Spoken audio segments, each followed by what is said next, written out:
달마상법은 봉황눈이 아주 좋다고 님이 봉황눈인데 보기 두툼하고 이런 건 좋지만 너무 높으면 재물이 나는 부자 될 상인가 라는 주제로 관상에 대해서 말씀을 드려보겠습니다. 사주하고 비슷한 것 같지만 다른 영역이죠. 관상학은 동양에서뿐만 아니라 서양에서도 발달되어 있습니다. 서양의 관상학은 이런 이름으로 불리고 얼굴에 있는 요소, 표현 이런 거 가지고 사람의 캐릭터, 성격하고 성향, 성품 이런 것들을 판단하는 방법입니다. 서양 관상학의 창시자는 피타고라스라고 해요. 기원전 6세기. 상당히 오래됐고 아리스토텔레스 유명한 철학자들, 수학자들 역시 외적 신체의 생김새를 보아서 성격을 추론할 수 있는 논리를 만들었습니다. 동물과 사람을 비교하여 추론하기도 했고요. 골격, 피부색, 모발, 혈액형 등도 고려했다고 합니다. 이게 우성학으로 잘못 발전하기도 했습니다. 사람의 얼굴을 동물하고 비교해서 동양에서 추리했던 방식과 상당히 유사합니다. 동양에서 오래전부터 관상학이 주역 하늘의 상을 받아서 만물이 생긴 것을 이제 추론했기 때문에 또 오래전부터 관상학이 유래가 됐어요. 제일 유명한 게 마이상법, 달마상법, 그 이후에 유장상법이라는 게 있습니다. 마이상법은 동굴에서 수도하던 마이선사가 진단이란 분이 전수받아서 편찬을 했고요. 마이 12궁, 얼굴을 놓고 12궁에 각각의 요소를 배정해가지고 기룡을 점쳤던 방식이고, 달마대사가 만들었다고 전해지는 달마상법도 있습니다. 달마상법은 심상, 마음을 중요하게 봤고요. 눈을 중요하게 봤습니다. 얼굴은 곧 마음이고 이 마음이라는 것은 과거 전생의 인연이 이어진 것이기 때문에 업보의 산물이다 이렇게 봤습니다. 얼굴형을 목형이나 화형, 토형, 금형, 수형으로 분리해서 설명하는 방식도 했습니다. 달마상법에서 나왔던 얼굴형을 구별하는 방법에 대해서 말씀드려 보겠습니다. 목형이라는 것은 이마가 넓어요. 역삼각형에 가까운 얼굴 모양을 하고 있습니다. 역삼각형이 이렇게 발달됐다는 것은 두뇌가 발달되었다는 것을 뜻합니다. 이성적이고 지능이 뛰어나서 학자형의 분들이 많아요. 크게 얼굴을 3등분 해가지고요. 위쪽은 초년, 중년, 말년을 상징하는데 턱 쪽이 약하면 말년운이 약할 수 있다는 걸 암시를 합니다. 목형은 초년운이 좋고 머리가 뛰어나기 때문에 어려서부터 총명해서 발달하지만 말년에는 좀 운이 약할 수 있는 구조고요. 화형은 반대로 삼각형의 구조를 하고 있습니다. 이마는 상대적으로 좁고 하관이 넓은 것이 특징입니다. 이마가 좁다는 것은 머리보다는 감정이 먼저 앞선다는 거죠. 성격이 급하고 다혈질적인 모습이 있습니다. 초년눈은 상대적으로 나쁘지만 이 하관이 발달돼 있어서 말년눈은 좋아지는 형태입니다.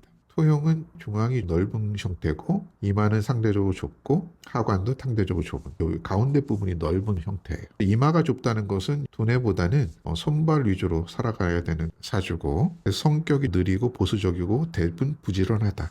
손발 쓰는 직업에 유리하다. 근데 하관이 약해지기 때문에 말년은 약해지는 특징이 있습니다. 금형이라는 것은 사각형의 모습을 하고 있어요. 이마도 발달되고 하관도 발달되고 중간이 관골이 되는데 이거는 광대 쪽이죠. 이마하고 광대하고 하관이 모두 발달된 형태라서 남성적인 성향을 가지고 있고요.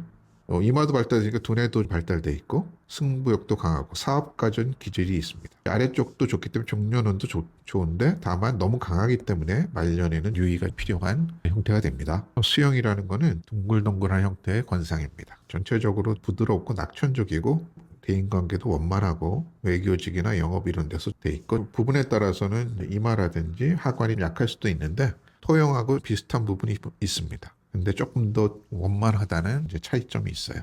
이희경 님이 격국론과 관상학의 상관관계라는 연구 논문을 발표를 하셨는데 거기에 얼굴형하고 사주 격국을 매치를 시켰었습니다. 목형은 이마가 발달돼 있기 때문에 두뇌에 이마가 발달되어 있기 때문에 정인격에 가깝다고 봤어요. 실제로 학자분들, 교수님들이 이런 모양의 관상을 많이 가지고 계십니다. 식신격은 이마는 덜 발달되어 있고 전체적으로 원만하고 행동력이 강하기 때문에 토형하고 수형은 식신상관격하고 결부를 시켰더니 상관관계가 있었다. 얼굴형으로 사주의 구성을 유추할 수 있는 단서, 재밌는 연구 결과입니다. 마이 선사가 만들었던 마이상법 12궁을 볼게요. 오늘 주제는 관상만으로 내가 돈이 많을지 부자 될 상인지 알 수 있는 거기 때문에 마이상법에서 나오는 12궁에서 캐치를 해보겠습니다. 마이상법은 12궁은 얼굴을 놓고 거기에 관심 있을 만한 요소들을 배치를 시켜가지고 그걸 전체적으로 봤어요.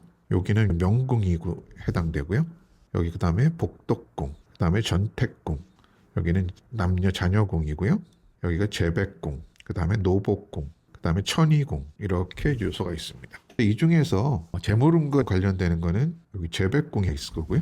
그 다음에 전택궁, 그 다음에 복덕궁, 그 다음에 노복궁 다 관련이 어느 정도 있어요. 관상이라는 건 전체적인 조화와 밸런스, 그 다음에 그 기색, 윤기 뭐 이런 것들이 중요하거든요. 일부분만을 보고 판단하는 것은 정확하진 않습니다. 전체적인 사주의 얼굴의 균형과 조화가 있다 그러면 제복도 좋을 가능성이 있는 거고요. 그 중에서 더 유의성이 있다고 하면 코하고 눈썹 아래하고 눈 사이, 전태궁은 눈도 포함한다고 보면 되겠습니다. 눈도 제일 중요한 영역이기 때문에 눈을 항상 포함해야 되고, 그다음 이마, 그다음에 턱 이런 것들이 중요하겠죠. 명궁이라는 건 목숨이기 때문에 기본적으로 명궁이 청소하고 맑아야 됩니다. 여기에 함몰되어 있거나 주름이 심하게 있으면 좋지 않은 거죠. 그 다음에 복덕궁도 이마의 양쪽이기 때문에 두툼하고 바르면 복이 있다. 눈썹이 눈의 높이 있으면 눈썹하고 눈 사이가 요 길이가 좀 어느 정도 있어야 운세가 평안하고 전택이기 때문에 어떤 살 환경이라든지 부동산 운도 좋다고 보는 거죠. 그 다음에 재백궁은 코를 상징합니다. 신체에선 폐를 상징하기도 하고요.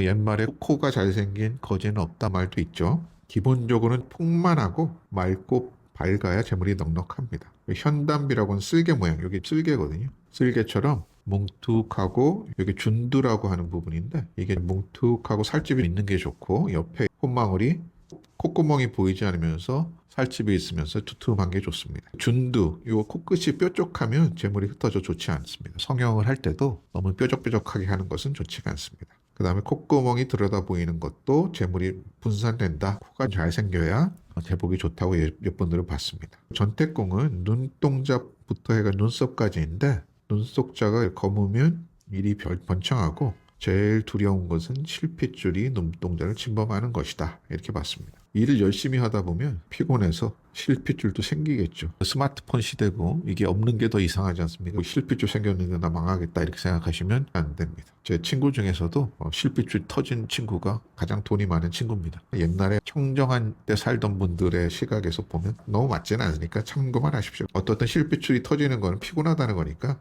쉬면서 충전하시고 이런 것도 필요하겠죠. 눈하고 눈썹과의 거리가 있는 것이 좋습니다. 돈 많으신 분들 보면 거리가 있는 부분이 많아요. 남녀궁은 자손이기 때문에 함몰되거나 그러면 당연히 좋지 않겠죠. 현친문이라고 해서 세로에 주름이 있는 것도 좋지가 않습니다. 첫접궁이라는 건 여기인데요. 어미가 여기 눈꼴입니다. 그다음에 여기를 이제 간문이라고도 해요. 주름이 없고 윤택하면 부인 보기 좋으니까 초로 인해서 곡간을 메운다. 이 간문이 깊이 함몰되면 여러 번 아내를 얻고 어미에 주름이 있으면 부인복이 없음.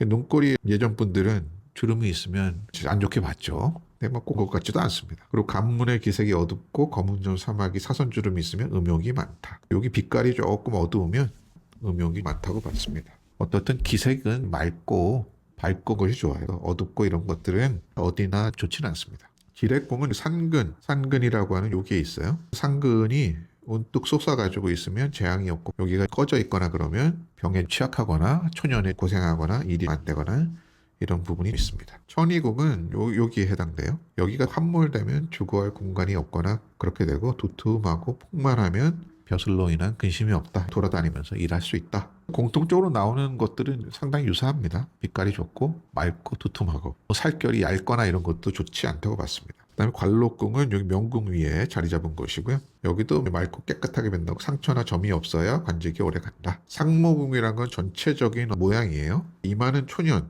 코는 중년, 턱과 입은 말년의 운세를 주관하고 역시 균형과 기색이 제일 중요합니다. 그 다음에 달마상법 비슷한데 조금씩 다른 부분만 설명드려 볼게요. 달마상법은 눈을 가장 중요시했어요.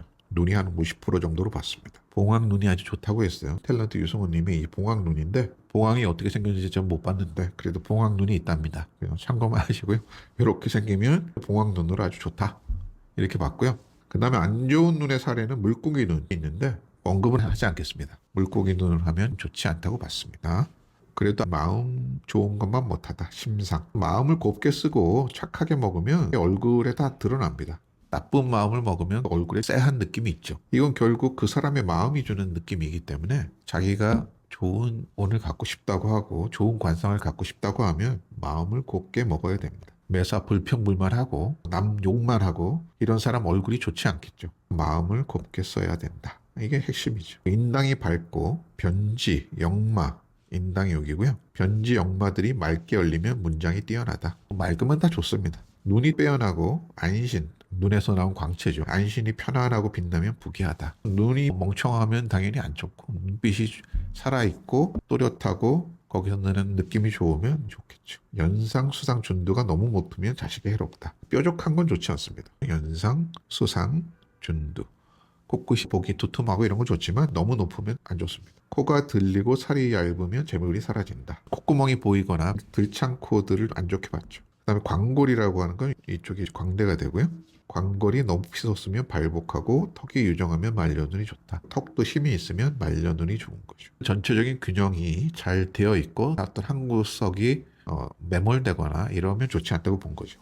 어떻게 생각하면 상식적입니다. 중국에 있는 산에 비유하기도 했습니다. 또 얼굴에는 5군데의 산이 있다. 이마, 그 다음에 이제 코, 그 다음에 좌우 광대뼈, 그 다음에 턱. 코가 이제 주봉이고 코를 중심으로 이 사악이 이 주봉보다 높으면 안 되고요. 적절하게 있으면서 약간 이 보필하듯이 모여져 있으면 좋다고 봤죠. 근데 사악이 등을 돌리면서 넘어지고 턱은 후퇴하고 반대 방향으로 흘러 있고 이러면 비난하고 외로운 일생이 된다. 코를 중심으로 이제 어느 정도의 부피감이 있으면서 봉우리들이 구성돼야 좋다고 봤습니다. 사독.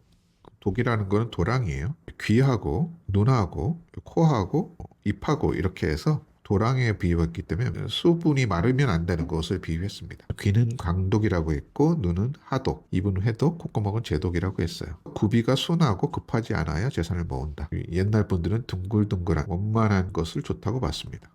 강독도 넓고 깊으면서 구멍이 드러나지 않아야 하고 구멍이 드러나서 좋은 건 없습니다. 하독은 눈이 전에 흑백이 분명하고 광채가 나며 맑고 깨끗해야 좋다.